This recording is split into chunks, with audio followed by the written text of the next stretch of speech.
In that race in Michigan, a lot of money was spent there. So the results from 5 state primaries on Tuesday have now set up November's general election battles, which could determine control of Congress. It might end up shifting.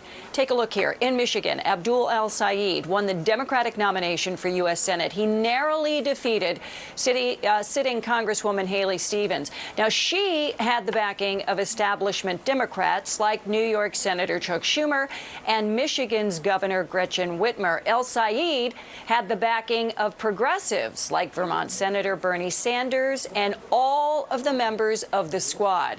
This morning, El-Sayed addressed supporters and sounded a message of unity even after a very bitter contest. Now, my family immigrated to this country from a place where there is not democracy. You cannot just put your hand up and run. And the ability to do this, to have our voices heard, to select our leaders, it is a gift that sometimes we take for granted. So to have participated means so much. And I know that it was a bitter end to this very long primary. But I also know that Haley brings the best of herself to her work. She is one of the most committed public servants that you'll ever meet. She loves democracy like I love democracy. And whatever differences that we might have had in the primary, they pale in comparison to what unifies us. Now, in her concession call, Haley Stevens said that she would back El-Sayed's candidacy.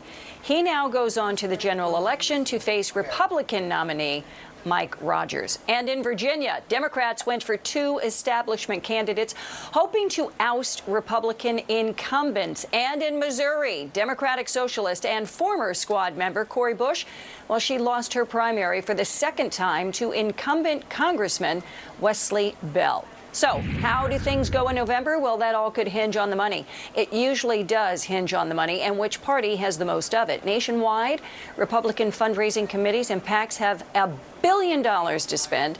Democrats have less than half of that.